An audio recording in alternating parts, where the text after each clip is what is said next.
Welcome to the Jurassic Park-Cast, the Jurassic Park podcast where guests chat with me about Michael Crichton's 1990 novel Jurassic Park, and also not that too.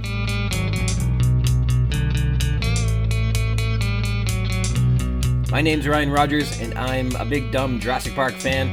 Welcome to episode 22, The Tour, Part 2. Okay, joining me today is Danielle Weigel, who's been a dinosaur and Jurassic Park enthusiast since she was 8 years old, and has become famously enamored with the film. She is an English teacher at Vincent Massey High School. And how about with the novel? Obviously, you weren't, I don't think, 8 when you read the novel, so... How did you enter into that for the first time around? Were you surprised, I guess, being so familiar with the movie, to find what the novel had in store instead?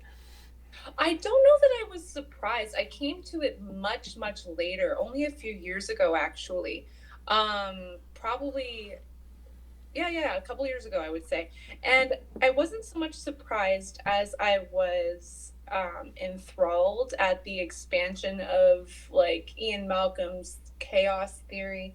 I also really loved the fact that Arnold played, like, a larger role in debunking it in a very logical, rational way that makes sense to have that blow up in his face within the next chapter. But I really appreciated, like, the narrative structure. I really loved the introduction and prologue and how they set the scene in a completely different way. And then there were so many things I hated about it too.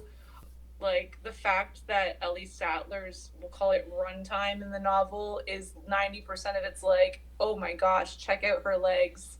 But then her legs, and like I was taking notes about how I talk about adaptation with my students, and like some of the notes are like effing legs again, period. Like just everything was like, ugh. And like she's a smart person still, but she doesn't say anything.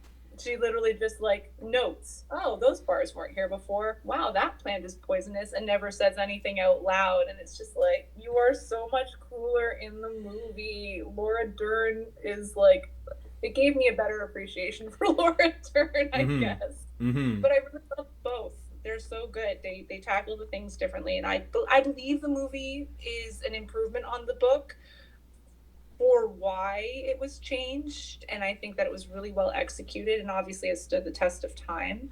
But I have a deep appreciation for the book, so much so that I had my school buy 100 copies so that I could share it with my I wondered students. about that. That's crazy. Oh, that's great. Yeah.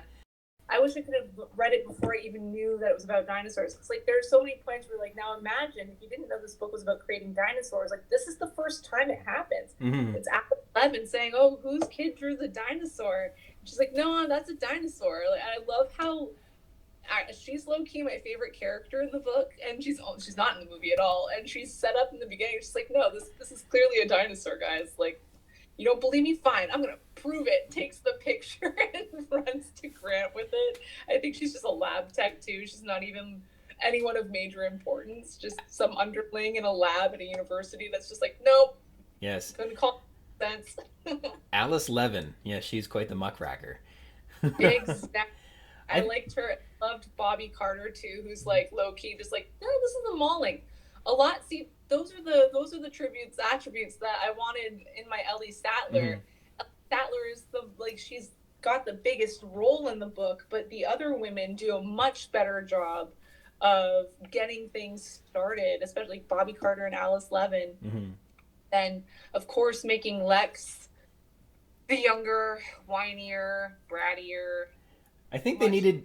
I guess he had that in his head when he was writing it, but I think, how interesting would it have been for Tina Bowman to have been on the island running around with Tim instead of Lex? I think that would have been fascinating, because Tina was curious and inquisitive and observant and wonderful, and she got bit, but she was tough, right?